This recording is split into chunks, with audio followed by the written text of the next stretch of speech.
It is just before dawn on a river in eastern Australia.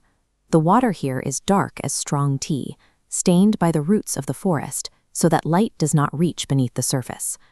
A small, furred animal slips off the bank without a sound, barely the length of your forearm, heading toward the black water to begin its hunt. As it dives, it closes its eyes. It seals its ears and shuts its nose.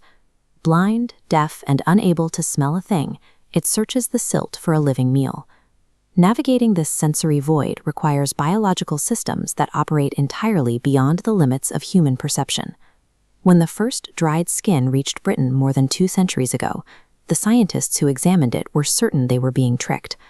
They saw a beak stitched onto the body of a mammal, webbed feet, and a tail like a beaver's. One researcher took a pair of scissors to the fur, searching for the threads he was sure held the hoax together. He found none. Every year since, the more closely we have looked, the less sense the animal has seemed to make. This creature arrived as a challenge to the biological categories we had spent centuries building, a collection of parts that were fused to fit our definitions. The mystery begins with the bill. It looks soft and rubbery, but it is one of the most sophisticated sensory instruments in the animal kingdom. Packed across its surface are 40,000 electroreceptors and 60,000 sensors that respond to the movement of water, 100,000 listening posts on a single soft paddle. Every time a living thing moves a muscle, it produces a flicker of electricity. A shrimp flicking its tail in the silt creates an invisible spark, far too weak for us to feel. The platypus's brain weaves together the signals from its receptors to detect a field as faint as 20 microvolts. This is the electrical equivalent of hearing one person breathe across a crowded, roaring stadium. It swims into the dark, swinging its bill from side to side, like a man sweeping a metal detector across a beach. While its eyes remain tightly shut, the animal perceives the riverbed as a map of these faint electric ghosts, revealing prey that it can neither see nor touch. To catch its prey, the platypus must calculate the exact direction and distance of the spark it has just sensed.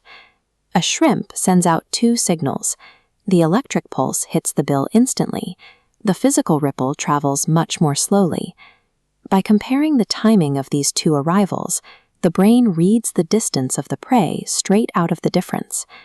It is the same method a person uses to judge the distance of a storm by counting the seconds between a flash of lightning and the roll of thunder.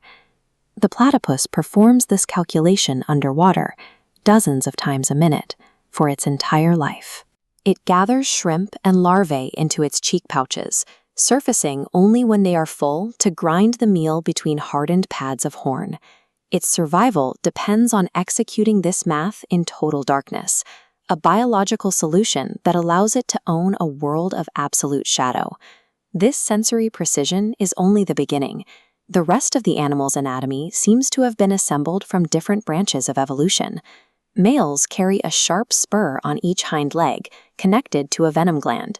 The toxins inside resemble the molecules found in reptile venom, a chemical defense that evolved independently in both lines. Though it is a furred mammal that feeds its young on milk, the platypus lays small, leathery eggs. It still carries a single working gene for making egg yolk, a survivor from a journey the rest of our ancestors finished 170 million years ago. Its genetic makeup is unlike any other mammal, using 10 sex chromosomes linked in a chain, where humans use only 2. When researchers shined an ultraviolet lamp across a museum specimen, the sober brown fur answered back. It glowed a soft green, a color kept hidden in a part of the spectrum the animal will never see. The platypus is a living archive, holding ancient relics and specialized mutations within one body. This animal survived the dinosaurs and outlasted ice ages, yet the modern world is proving to be a harder river to cross than any it has known. Its survival depends on healthy waterways, and as rivers are dammed and clouded with silt, the platypus has quietly slipped onto the list of species at risk.